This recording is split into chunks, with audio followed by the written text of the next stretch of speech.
Hare Krishna, welcome to our Sunday Bhagavatam class, October 27th, 2019, still San Diego. So let us begin. Om Namo Bhagavate Vasudevaya. So today we continue with Canto 1, Chapter 3, text 28. A very important verse. In fact, H.D.Goswami, the great H.D.Goswami, and the other Vaishnavacharyas say that this is, in a sense, the most important verse in the Bhagavatam. And so we'll see why.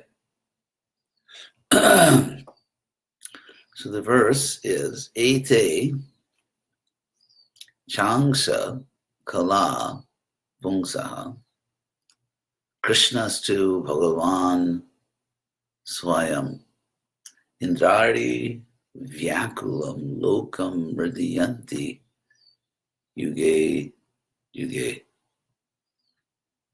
So I'll give you a very literal translation. Ete means these avatars, because we're concluding now the list of avatars. We've had, I think, 22. Krishna, Ekona Vingshe Vingshatime. Krishna was 19 in this particular list. Balaram was number 20. And then we had Buddha and Kalki. So and of course, there's a double incarnation, Narayan. So the Bhagavatam has described 22 avatars. And then it says these.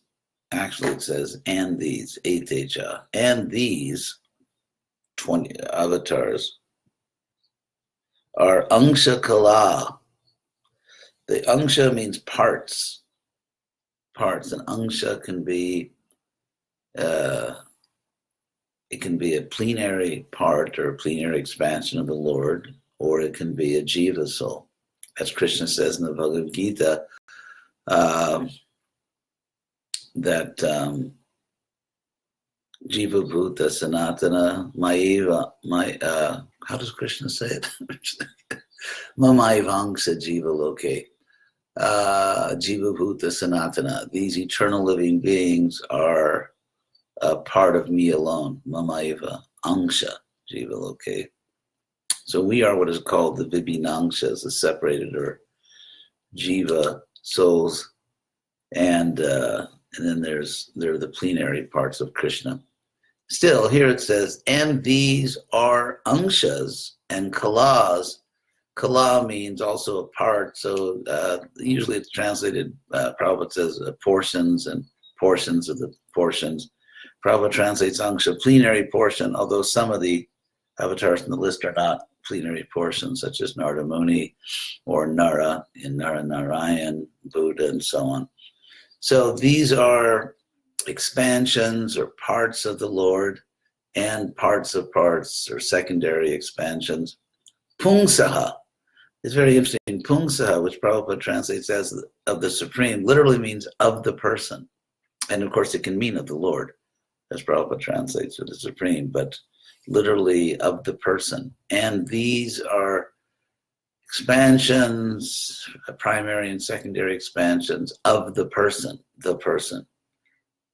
And then here's the line that the acharyas have signaled or identified as perhaps the most important line in the Bhagavatam. Krishnastu Bhagavan Swayam. But Krishna. Tu means but or however. So these are all portions and expansions. However, Krishna is Bhagavan Swayam, the Lord himself. The Lord, or as Prabhupada puts it, Swayam, in person. In person. Bhagavan Swayam. Krishna's too, Bhagavan Swayam. But Krishna is the Lord himself, personally the Lord. So that identifies that as we sing from the Brahma Samhita, Govindam Adi Purusham Tamaham Vajami. I worship Govinda, the original person. So this understanding is absolutely central to our Gaudiya Vaishnava tradition. And this is exactly what Lord Chaitanya emphasized, that Krishna is the original personality of Godhead. And of course, this is exactly what Lord Krishna says in the Bhagavad Gita, when he says, Aham sarvasya prabhava, I am the source of everything. Matta, from me, sarvam pravartate, everything proceeds. Little grammar, the pro in proceeds is Sanskrit pravartate, proceeds. So for me, everything proceeds. Aham sarvasya prabhava, I am the source of everything. So then the verse goes on to say, Indrari vyakulam lokam radyanti yuge yuge. When you repeat certain words in Sanskrit, it means, like for example, yada means when, yada yada, whenever. And so here we have yuge, which would be in a yuga, and then yuge yuge means in every yuga, in each succeeding yuga, yuge yuge. So in each yuga, these avatars, because in the first line, ete changsa kala pumsa, that these are, and these are portions or expansions and then secondary portions of the person of the Lord. But Krishna is the Lord himself, is Bhagavan himself. But now in the third line, we're going back to the plural. We're going back to all the avatars. So the third line is, and the third and fourth lines are again talking about all the avatars because it's in the plural. And in every yuga, these avatars, mridyanti, which Prabhupada says protect, give protection to lokam, the world, the universe, vyakulam, when it is disturbed. Vyakulam means disturbed by indrari, the Indra Ari, the enemies of Indra. Just like Krishna is called Murari, the enemy of the demon Mura.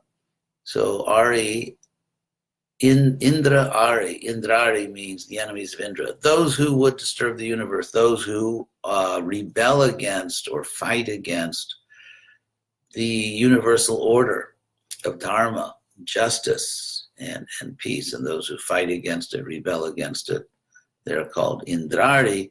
And Vyakulam, they disturb the world, Indari Vyakulam Lokam, and then Krishna, actually all these avatars protect the world. The word mridyanti, this verb mridyanti, is interesting, so I thought I'd give you, because it has a range of meanings. If you hear what the meanings are, you get a sense of what the verb is. So mridyanti also means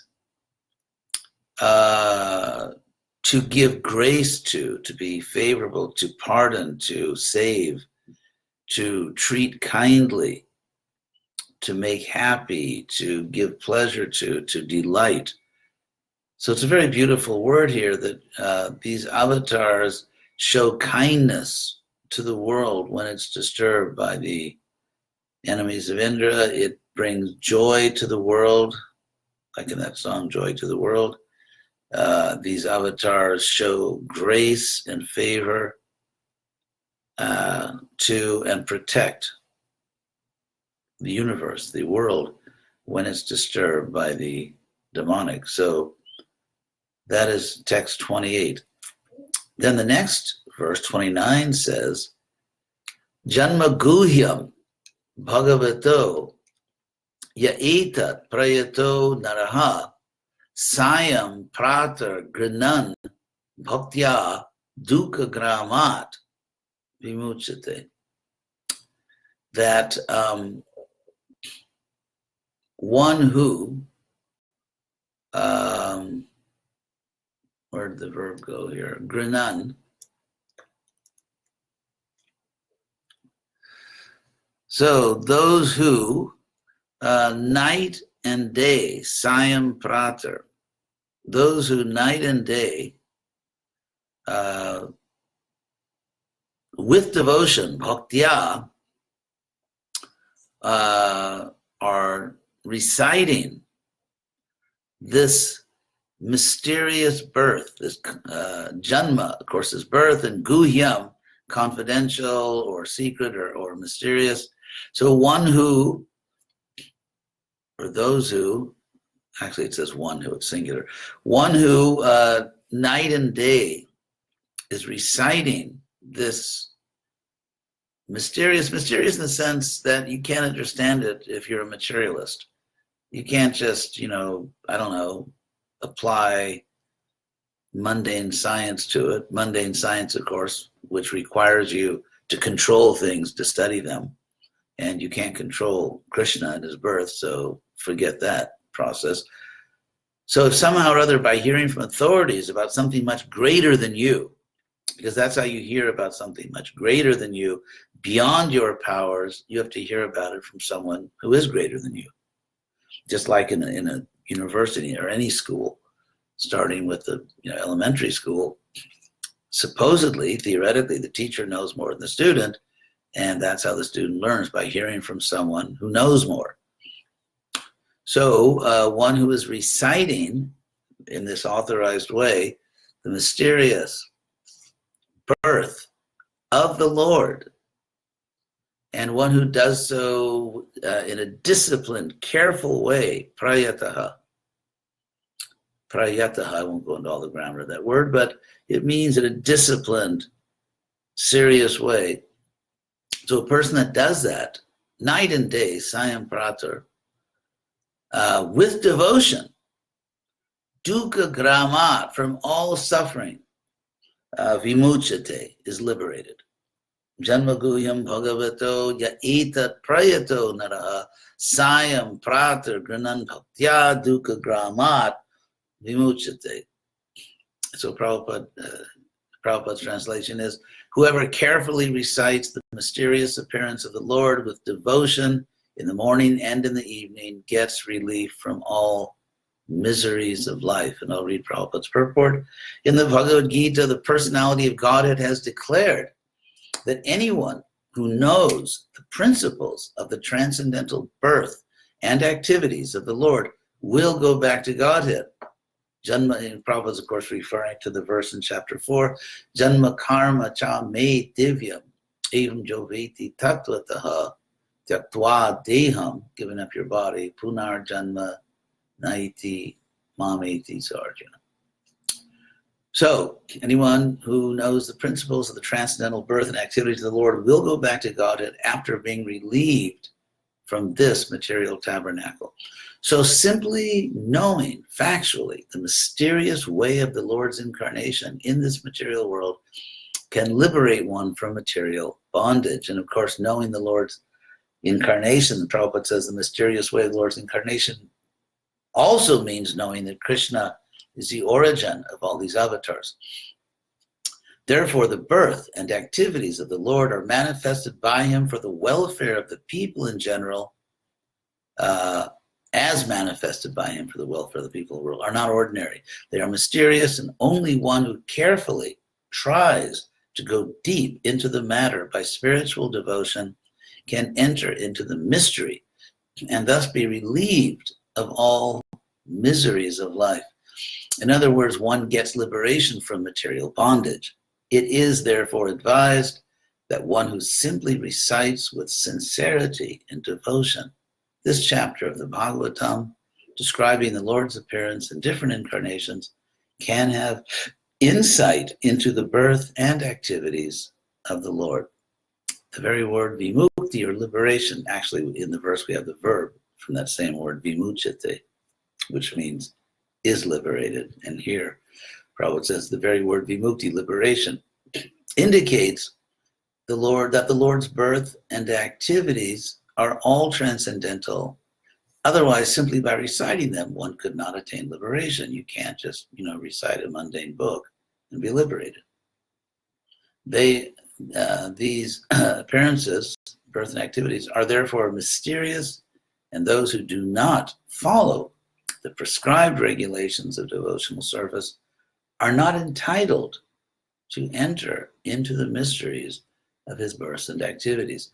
So, of course, nowadays, so many people feel entitled to so many things, but they're not entitled to Krishna consciousness unless they practice it. So the next verse says, this is a bit esoteric, Etad rupam bhagavato hyarupasya chidatmanaha maya gunair virachitam mahad adivir atmani. This is interesting. So Prabhupada's translation is the conceptions, or the conception of the Virat, the universal form. The universe is God's body. The conception of the Virat, universal form of the Lord in the material world, is imaginary. It is to enable the less intelligent and neophytes to adjust to the idea of the Lord's having form. But factually, the Lord has no material form. So the Sanskrit literally says, Etad rupam, this form, Bhagavato, of the Lord, this form of the Lord,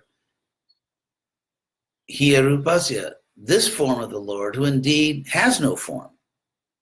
Clearly a paradox. Paradox means an apparent contradiction that forces you to think. It's like a literary speed bump, it forces you to slow down. So what does this mean? Etad rupam bhagavato. Bhagavato means of the Lord. So this form of the Lord, who has no form, who is chidatmanaha, who is a person, Prabhupada says of the transcendence, chit means consciousness. So it literally means of a soul who is consciousness. Just as we, our pure souls, are consciousness, or consciousness is a symptom. So of the Chidatma, of the Lord, who is the soul of consciousness.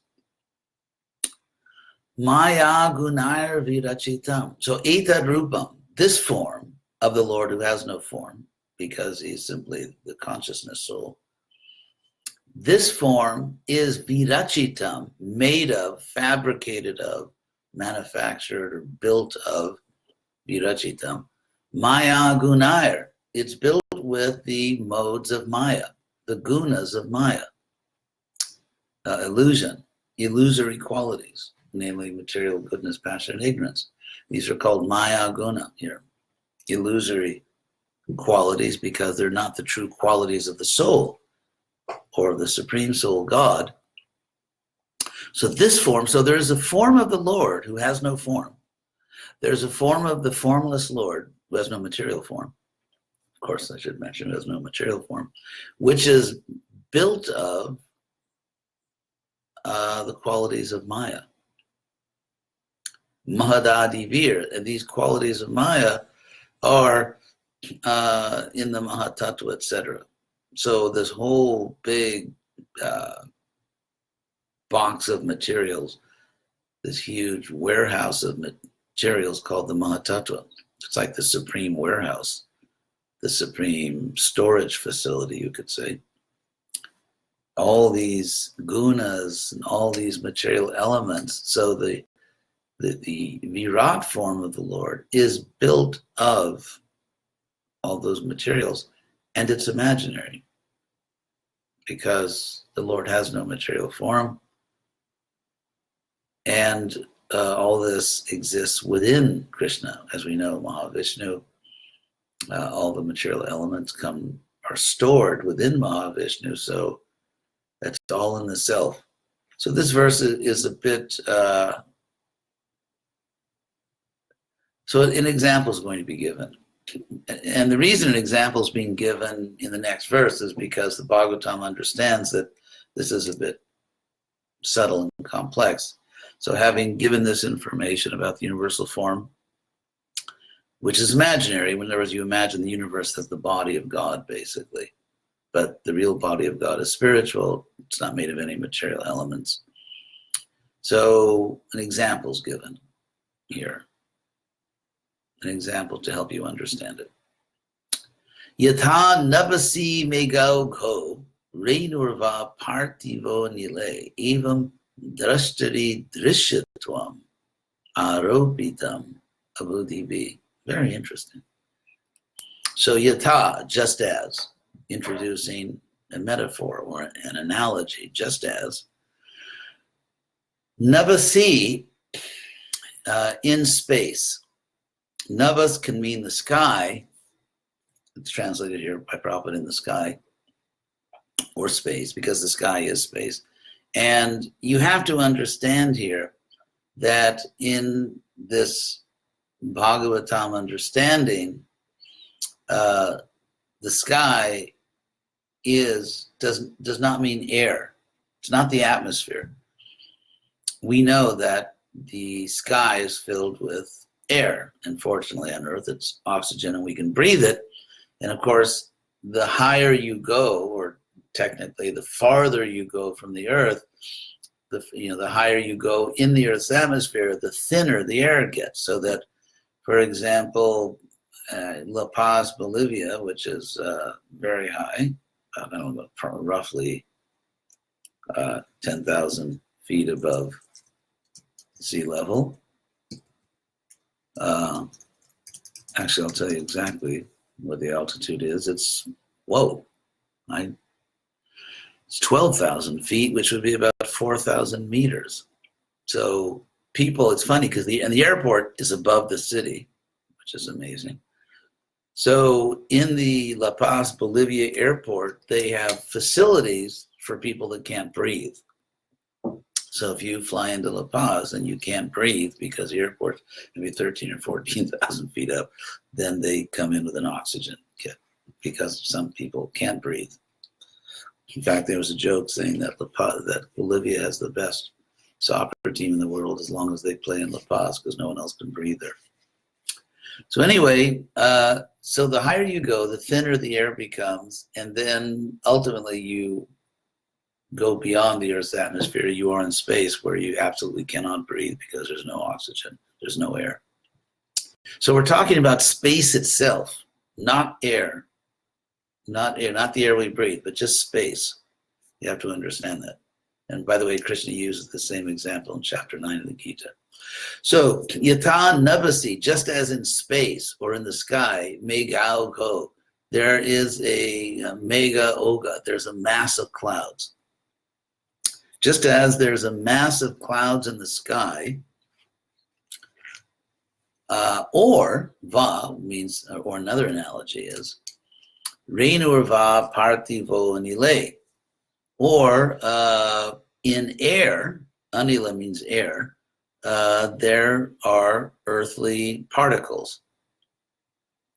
So basically what's going on here is that in this scheme of 8 elements going from gross to subtle, bhumir, apo, anilo, vayu, so earth, water, bhumir, apo, fire, air, and sky, actually 5, leave out the cognitive elements, but in the 5, these are called the Pancha Mahabhutani, the 5 great elements in the sense of gross material elements, gross elements. And so they go from gross to subtle. Earth, water, earth has a fixed form, water is fluid, obviously. And then when you go to fire, it's even less solid than water. You can float in water. You don't float in fire. Don't even try it. Because water can actually hold you up because it's still more solid. Fire will not hold you up. And air, you just, of course, you drop like a rock. And then there's space. So the idea is that when a more gross element is in a more subtle element, you may believe falsely that the subtle element has taken on some gross qualities. Like, for example, when you see clouds in the sky, and then you say, as Prabhupada explains, the sky is cloudy. Now, if by sky we mean space itself, the element sky, not just in sort of in a normal human or poetic sense, the sky is cloudy. But if you're speaking technically in terms of this Vedic science, then the sky is never cloudy because clouds do not interact with the sky. And this, again, same example Krishna will give in chapter 9 of the Gita to explain himself. So we say the sky is cloudy, but it's not. It's a pure element space. It's more subtle than the clouds, and therefore isn't actually touching them, even though it contains them.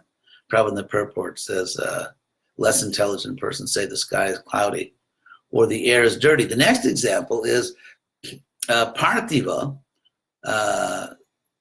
Prithvi. Prithivi means the earth, like Prithivi Teache Jata, from the word Prithu, as in the avatar Prithu, which means like very wide. And so Prithivi literally means the wide earth, the wide earth. And so part from the word Prithivi, Parthiva means made of earth. From Prithivi, Parthiva, made of earth. So, so Renu, or a particle, we see a particle made of earth, like dust, or some kind of dust particle, anile, in the air. And so just as we may think sky is cloudy, even though sky and cloud don't interact, we may think that air is dusty, but in fact, the dust is a separate element from the air. So these are the two examples that we, in our mind, now let me read the next verse. So it starts out saying jata, just as, va, or just as something else. In other words, two analogies. Evam, thus. So now we're going to find out what the conclusion is of this analogy. Evam, drashtari, drishyatvam, aropitam abhudipi. It's very interesting. Thus, in the seer, drashtari means literally in the seer, drishyatvam, the quality of being seen, of being visible. Aropitam is imposed in the sense that it's not really true, but in your mind, you're forcing something in your mind or believing something which is not really there. So it is imposed abudhibi, by those who literally have no intelligence. So, by the way, this matches wonderfully one of the main, you could say, philosophical points of the modern world. And that is when they say, don't objectify me, or don't objectify someone. Now, to objectify someone in the modern negative sense doesn't mean to see them objectively. That's not what they're talking about. It's the opposite. It's the idea that, and this is exactly what the Bhagavatam is saying, by the way, that we are seers. In other words, we are subjects. We are subjects, people who perceive. I mean, just very quickly in the dictionary, a subject is a person who is the,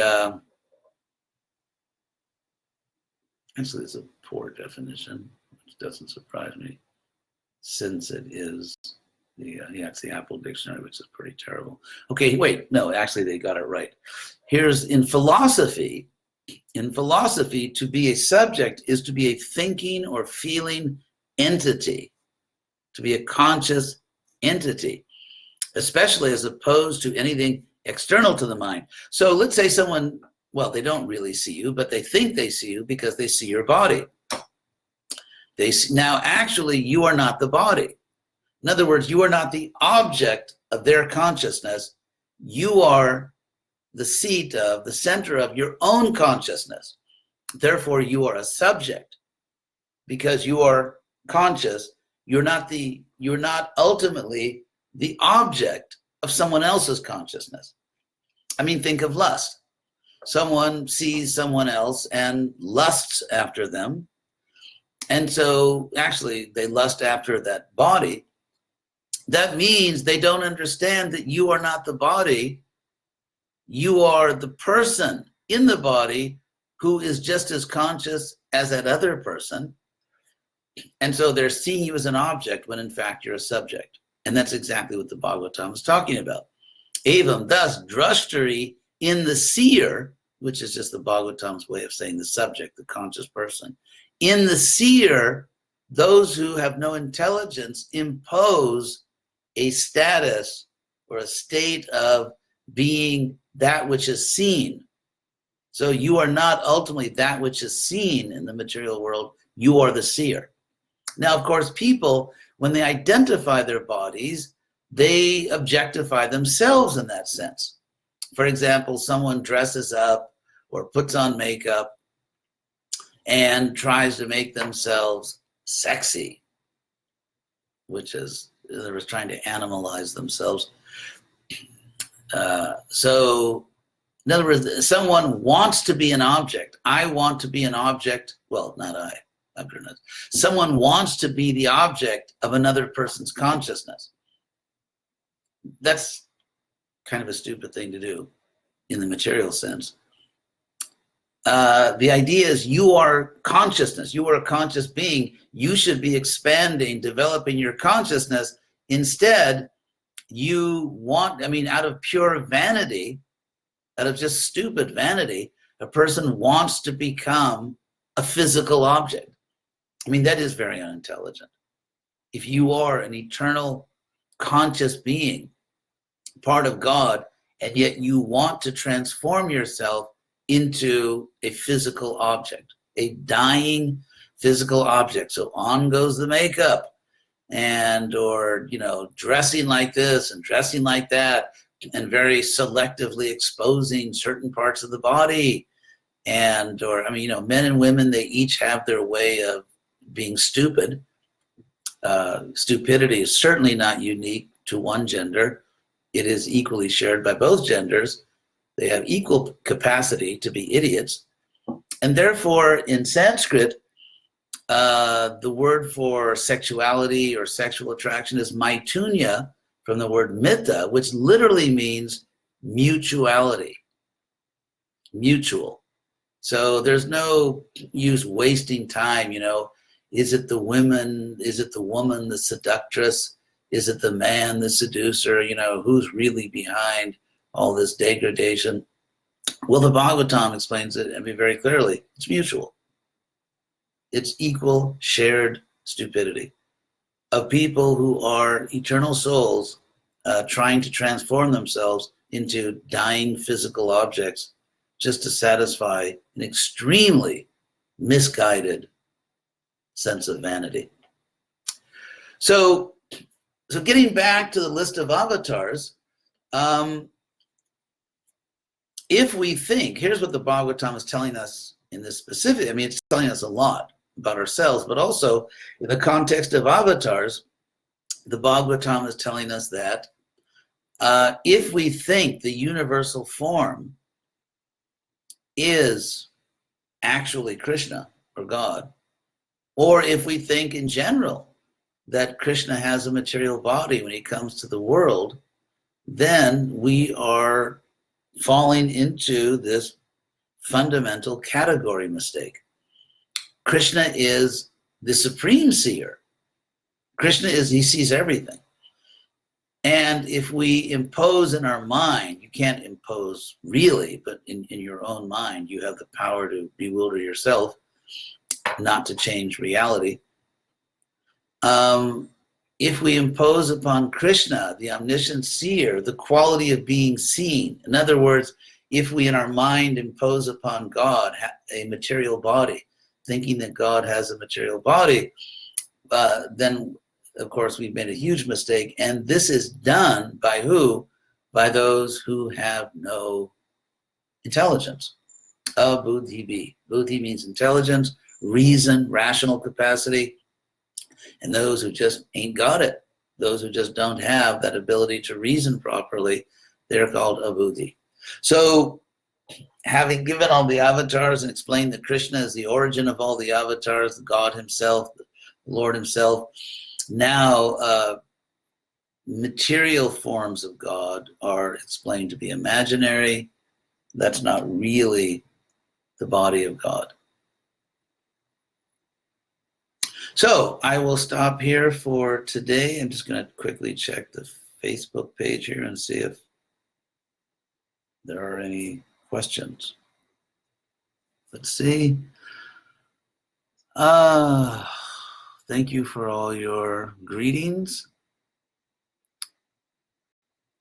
Hope we don't miss anything here.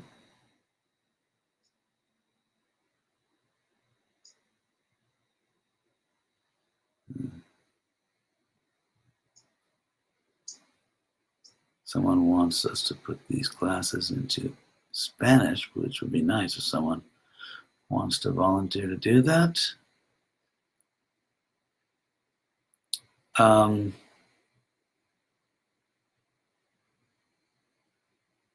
see. Okay, here's a question. Oh, from Anna Sophia. So you were talking about Krishna's form, and I was wondering, how do you see Krishna when you see him, in what form?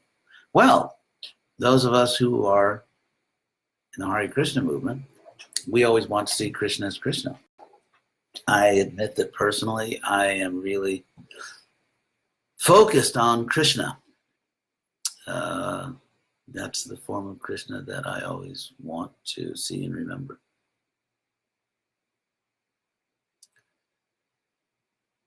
Okay, here's a question. I was wondering about Madhuri entering the fire, sati ceremony. After Pandu's departure, we know they just had an intimate relation before this. My question, why she entered the fire? How could she know that she was not pregnant? That's an interesting question. We read the activities of great personality never going to. Well, first of all, she couldn't be pregnant because she didn't actually have intimate relations with him. When he embraced her, according to what the Bhagavatam literally says, when he embraced her, that's when he died. So she knew she was not pregnant. How do you explain eternal everyday life in the spiritual world? Eternally young, no disease. I would assume no time exists as we know it. This is from Daniel Sullivan. Here in the material kingdom, as we know it here in the material kingdom, a spiritual body, I assume, associating with Krishna every day is ecstatic. Could you explain that? Well, yes, just your daily bliss with Krishna. The spiritual world is not disappointing. It's not like, whoops, we forgot something, or they actually know what they're doing up there. They're very intelligent. Krishna is very bright. And so when you go to the spiritual world, you'll find to put it simply, that they just know how to do it right. And you'll be happy. You won't want your money back. So here's a question. How can one be liberated from any unfavorable behaviors that can lead one from falling out of grace with Krishna? I would suggest practicing Bhakti Yoga, Krishna consciousness, as taught by Prabhupada.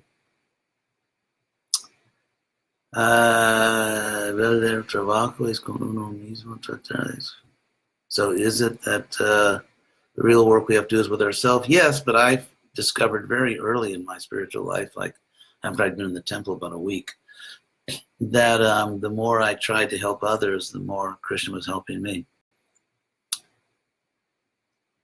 So let's see. Oh, from Megan, how does one gain the ability to prevent the mind from bewildering itself? Well, as Prabhupada said, we have to keep the mind busy in spiritual activities. Idle mind is a devil's workshop, as Prabhupada used to quote all the time. And so some of these old proverbs really explain Krishna consciousness. We should try to keep ourselves busy in Krishna consciousness, which means, for example, let's say someone has a job or they're working or taking care of a family, and there's so much you have to do to take care of a family. So whatever we do, we should meditate that we're doing it for Krishna.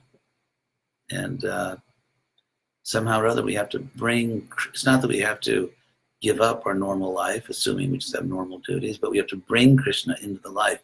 In other words, invite Krishna to participate in everything you do. even though our practice and readings. Yeah, you're right. Maya is very clever. She's really good at what she does. And so we have to just keep trying. We're not perfect yet, but we just keep trying. If at first you don't succeed, try again. Therefore, it's called the practice of bhakti yoga. We should constantly be practicing to bring Krishna into every aspect of our life. There's no time in the spiritual world, and yet we hear descriptions of day-night phases. Can you explain this? I think I can. Why do we, how should I put it? What gives us a sense of past, present, and future? What psychologically or ontologically, what causes us to experience something that we call past, present, and future? It's very simple. Because some things are lost. Like, for example, yesterday is gone. And so the exact situation of the world yesterday is gone forever, or not to speak of a year ago, 10 years ago, 100,000 years ago. So because things are lost, we have a sense of past. Literally, it has passed. It's gone. And future, we have a sense of future because there's something that we know is coming, or we're going to it. It's funny, being sort of self-centered, we say it's coming to us, or we could say we're going to it, to the future. But actually, in the spiritual world, nothing is lost, and there's nothing which is not present, and so there's no sense of past and future. But you could say that sounds very boring. No, because there's variety, but there's a kind of variety which doesn't involve something which wasn't there. It's a sort of timelessness. Just to give a mundane example, which has been given by the Acharya, so don't blame me for this. Imagine when you fall in love. When you fall in love, there's a sense of timelessness. For example, you can be with the person you've just fallen in love with, and you can be taking a walk somewhere and suddenly realize, oh my God, it's 3 hours later, I'm late for this, or I forgot about that. So when you're absorbed in loving relationships, time, you really lose your sense of time. And that's just an analogy to imagine the spiritual world. Oh, Kravanti says, my grandson, Ananda, 7 years old, is listening too. He asks, how does Lord Krishna see us? Well, thank you for your question, Ananda. Thank you for listening. First of all, we can see because we're part of God. I mean, if you ask a simple question, how is it that we have the power to see anything, which is an amazing power? I mean, imagine a universe in which no one could see and no one could even imagine seeing, right? If you were born in a world where there was no such thing as vision, but so we're so blessed, we're so lucky that we can see. So if you ask, why can we see? Because we're part of Krishna. Because Krishna has made us, and therefore, and Krishna can see unlimitedly. Krishna can see everything. So how does he see us? He sees us as we really are. He sees that we are pure souls inside a body, but that we tend to forget that we're pure souls, and we often think that I am the body. And so Krishna sees this, and he's helping us to wake up and to realize who we really are. So that's how Krishna sees us, as pure souls that need a little help. Okay, that's it. Thank you all very much. Thank you all for listening. It's a pleasure to be able to speak to you all in this way. I wish you a happy week, and I hope I'll see you all next Sunday. Hare Krishna.